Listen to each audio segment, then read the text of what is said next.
السلام علیکم۔ حضرت ہود علیہ السلام کے قصے کے ساتھ حاضر ہوں۔ حضرت ہود علیہ السلام اللہ تعالیٰ کے پیغمبر تھے اور قوم عاد کی طرف بھیجے گئے تھے۔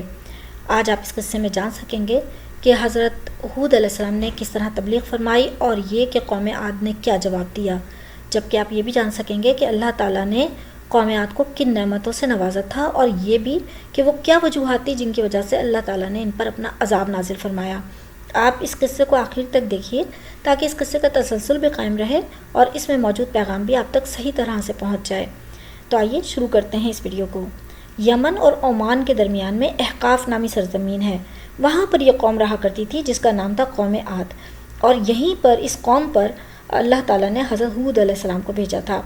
حضرت ہود علیہ السلام دراصل حضرت نوح علیہ السلام کے بعد چوتھی پشت میں آئے، یعنی کہ چوتھی نسل میں سے تھے۔ جب تک چوتھی نسل آئی اور قوم عاد آئی، اس وقت تک ان لوگوں میں کفر واپس آ گیا۔ ان لوگوں نے شیطان کی چالوں میں پھنس کر اللہ تعالیٰ کے وجود کا انکار کرنا شروع کر دیا اور سرکش ہونا شروع کر دیا، اور انہوں نے اللہ تعالیٰ کی وحدانیت کا کھلم کھلا اقرار کیا اور بت پرستی شروع کر دی۔ اللہ تعالیٰ نے ان لوگوں کو بڑی نعمتوں سے نواز رکھا تھا، یعنی اللہ تعالیٰ نے ان پر خاص کرم فرمایا ہوا تھا۔ یہ لوگ باغبانی میں ماہر تھے۔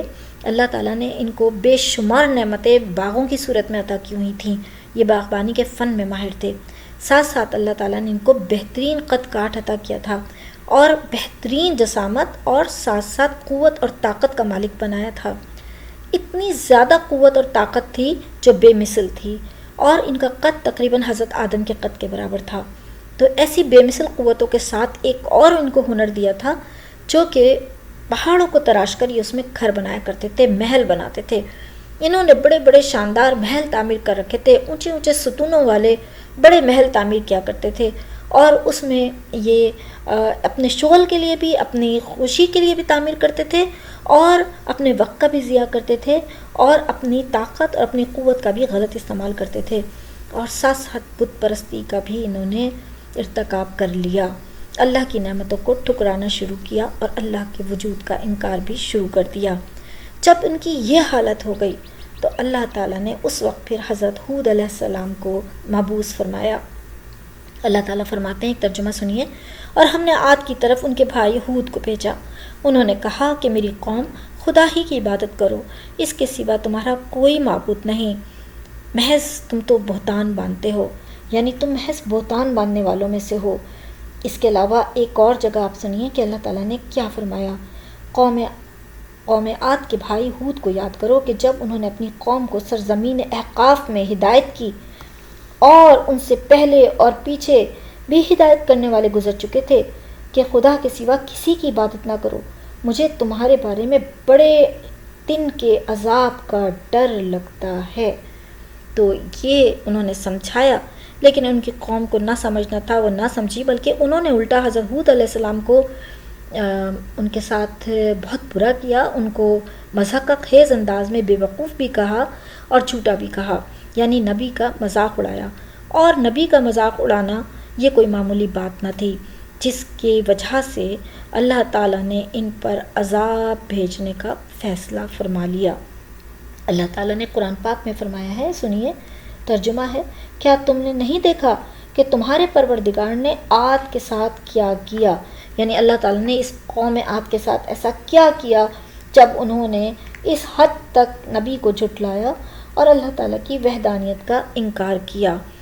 یہ قوم کسی صورت سدھری نہیں، بلکہ ہٹ دھرمی کرتی رہی، اور ان لوگوں نے اپنی طاقت، اپنی قوت، اپنے ہنر کو اللہ تعالیٰ کی طرف سے جو انہیں دیا گیا تھا اس کو غلط طریقے سے استعمال کرنا شروع کیا، اور یہ کمزور لوگوں پر ظلم بھی ڈھانے لگے، اور ہر طرف ظلم کا بازار انہوں نے گرم کر دیا۔ طاقت کے نشے میں چور یہ لوگوں پر ظلم کرنے لگے اور اللہ کی وحدانیت کو چھوڑ کر بتوں کی پرستش کرتے جا رہے تھے۔ اس وقت حضرت ہود علیہ السلام نے ان کو سمجھایا اور ان سے کہا کہ تم ان کو پرستش کو چھوڑ دو۔ تو انہوں نے کیا جواب دیا وہ آپ سنیے۔ قرآن پاک کہتا ہے، کہنے لگے، کیا تم ہمارے پاس اس لیے آئے ہو کہ ہم کو ہمارے معبودوں سے پھیر دو؟ اگر سچے ہو تو جس چیز سے ہمیں ڈراتے ہو اسے ہم پر لے آؤ۔ یعنی آپ ہٹ دھرمی کی انتہا اس قوم کی بتائی گئی ہے قرآن پاک میں، کہ اگر تم ہمیں جس چیز سے ڈرا رہے ہو کہ اللہ کے ڈر سے ہمیں ڈرا رہے ہو تو پھر وہ عذاب تم ہمارے اوپر لے ہی آؤ تاکہ ہمیں بھی پتہ چلے کہ ہم جو ہے وہ اس عذاب کے لائق ہیں یا نہیں ہیں۔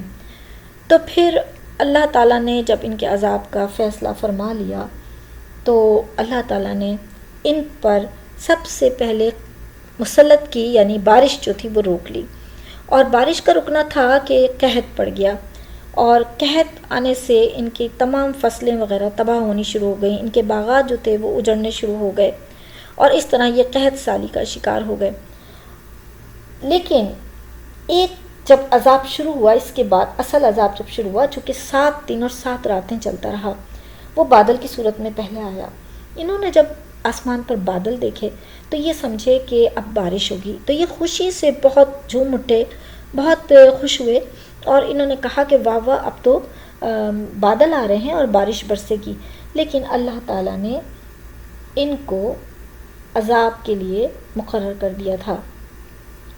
پھر جب انہوں نے دیکھا کہ بادل ان کے میدانوں کی طرف آ رہا ہے تو کہنے لگے یہ تو بادل ہے جو ہم پر برس کر رہے گا، نہیں بلکہ یہ وہ چیز ہے جس کے لیے تم جلدی کرتے تھے، یعنی آندھی جس میں درد دینے والا عذاب بھرا ہوا ہے۔ یہ تھا وہ ترجمہ، یعنی اللہ تعالیٰ کہہ رہے ہیں بس تم یہی مانگا کرتے تھے اور عذاب مانگتے تھے اور کہتے تھے کہ جو چیز ہے وہ لے آؤ اور ہمیں دکھاؤ کیا چیز ہے، تو اب یہ وہ آندھی آ رہی ہے جس میں درد دینے والا عذاب ہے۔ یہ ہوا اتنی شدید تھی، یہ 7 دن تک چلتی رہی۔ اللہ تعالیٰ نے جو ان کو مال مویشی اور گھوڑے اور مویشیوں سے نوازا تھا، یہ اتنی زوردار ہوا تھی کہ ان کے مال مویشیوں کو اور ان کے مال و اسباب کو نکال کر اپنی جگہ سے باہر نکال کے پٹخ دیتی تھی، اور 7 انسانوں کو بھی نکال کر پٹخ دیا کرتی تھی۔ ان کے گھروں سے، جہاں وہ اپنے گھروں میں چھپے تھے، وہاں سے ان کو نکال کر ان کو پٹختی رہی۔ 7 دن یہ تیز ہوائیں چلتی رہیں اور ریت کا طوفان اٹھتا رہا، مکانوں اور انسانوں پر گرتا رہا اور لوگ ہلاک ہوتے رہے۔ حضرت ہود علیہ السلام اپنے چند اصحاب کے ساتھ جو کہ ایمان لے آئے تھے اور وہ امن کی جگہ پر جا کر بیٹھ گئے تھے، اور ان کے ساتھ کچھ مال مویشی اور بہت سے دیگر اشیاء تھیں جو انہوں نے اپنے ساتھ لی تھیں، وہ سب کی سب جو چیزیں تھیں اور وہ مال مویشی اور خود وہ اصحاب حضرت ہود علیہ السلام کے ساتھ محفوظ رہے۔ یہ وہ وقت تھا جب کہ اللہ تعالیٰ نے ان پر عذاب اس طرح بھیجا کہ پورے کے پورے ان کے محلات تباہ و برباد ہو گئے، اور ہواؤں نے ان کو اٹھا کر پٹخ دیا اور کوئی ایک چیز بھی بالکل نہ بچ سکی۔ تو ان کا اللہ تعالیٰ نے اس طرح سے عذاب ان پر بھیجا۔ آپ ترجمہ سنیے۔ پس عاد کو انہوں نے زمین میں ناحق تکبر سے کام لیا اور کہا کون ہے جو ہم سے قوت میں زیادہ ہے، شدید ہے؟ کیا انہوں نے نہیں دیکھا کہ اللہ جس نے انہیں پیدا کیا ان سے قوت میں شدید تر ہے، اور وہ مسلسل ہماری نشانیوں کا انکار کرتے رہے۔ تو پھر آپ دیکھ لیجئے کہ عاد کے بارے میں اللہ تعالیٰ نے کیا فرمایا کہ انہوں نے ناحق تکبر سے کام لیا۔ تکبر ایسی چیز ہے، غرور ایسی چیز ہے جو اللہ کو سخت ناپسند ہے، اور اس قوم نے تکبر کیا تھا، اور اللہ تعالیٰ نے اسی لیے قرآن پاک میں یہ آیت نازل فرمائی کہ انہوں نے تکبر سے کام لیا اور ہماری نشانیوں کا انکار کرتے رہے۔ تو یہ تھا حضرت ہود علیہ السلام اور ان کی قوم کا قصہ۔ اگر آپ کو اس پورے قصے میں کوئی بھی ایک بات اچھی لگی ہو تو مجھے ضرور دعاؤں میں یاد رکھیے گا، اور اپنی دعاؤں میں یاد رکھنے کے ساتھ ساتھ مجھے اب اجازت دیجیے۔ اللہ حافظ، اللہ نگہبان، فی امان اللہ۔